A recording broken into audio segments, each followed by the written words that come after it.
আসসালামু আলাইকুম ওয়া রাহমাতুল্লাহি ওয়া বারাকাতুহু। সম্মানিত প্রিয় মুসলিম ভাই ও বোনেরা, আর ইসলামী টিভির পক্ষ থেকে সকলকে জানাই আন্তরিক মোবারকবাদ। আজকে আপনাদের মাঝে আলোচনা করব পাঁচ ওয়াক্ত নামাজের সময়সূচি, তাহাজ্জুদ, সেহরির শেষ সময়, ইশরাক, চাষতের নামাজের সময়সূচি, ইফতারের শেষ সময়, নামাজের নিষিদ্ধ ওয়াক্তসমূহ, সূর্যোদয় সূর্যাস্তের সময়সূচি, প্রত্যেকটা জেলা বিভাগ করে নামাজের সময়সূচি। তো আজকে শনিবার 2 আগস্ট 2025 ইংরেজি, 18 শ্রাবণ 1432 বাংলা, 7 সফর 1447 দিনে ঢাকা এবং পার্শ্ববর্তী এলাকার নামাজের সময়সূচিগুলো তুলে ধরবো। তারপরে অন্যান্য যেটা বিভাগগুলো নামাজের সময়সূচি তুলে ধরবো।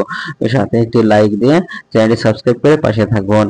তো আজকে ঢাকা এবং পার্শ্ববর্তী এলাকার তাহাজ্জুদ এবং সেহরির শেষ সময় হলো 3টা 49 মিনিটে। ইফতারের সময় সন্ধ্যা 6টা 45 মিনিটে। ইশরাক এবং চাষতের নামাজের ওয়াক্ত শুরু হবে একই সময়, 5টা 44-এ শুরু হবে এবং 11টা 59-এ শেষ হবে। ফজরের নামাজের ওয়াক্ত শুরু হবে 4টা 5 মিনিটে এবং ফজরের নামাজের ওয়াক্ত শেষ হবে 5টা 27 মিনিটে। জোহরের নামাজের ওয়াক্ত শুরু হবে 12টা 6 মিনিটে এবং শেষ হবে 4টা 41 মিনিটে। আসরের নামাজের ওয়াক্ত শুরু হবে 4টা 42 মিনিটে এবং আসরের নামাজের ওয়াক্ত শেষ হবে 6টা 40 মিনিটে। মাগরিবের নামাজের ওয়াক্ত শুরু হবে 6টা 42 মিনিটে। মাগরিবের নামাজের ওয়াক্ত শেষ হবে 8টা 3 মিনিটে। এশার নামাজের ওয়াক্ত শুরু হবে 8টা 4 মিনিটে। এশার নামাজের ওয়াক্ত শেষ হবে 4টা 4 মিনিটে। নামাজের নিষিদ্ধ ওয়াক্তসমূহ হলো 3টার সময়, সকালে 5টা 28 থেকে 5টা 43 পর্যন্ত, দুপুরে 12টা থেকে 12টা 5 পর্যন্ত এবং সন্ধ্যায় 6টা 26 থেকে 6টা 41 পর্যন্ত।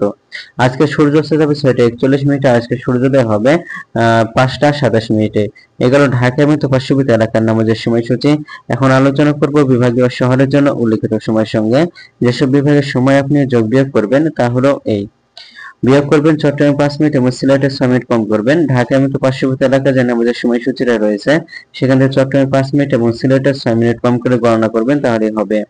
যোগ করবেন খুলনাতে 3 মিনিট, রাজশাহীতে 7 minute, Rangpur 8 minute, Barishal 1 minute বেশি করবেন।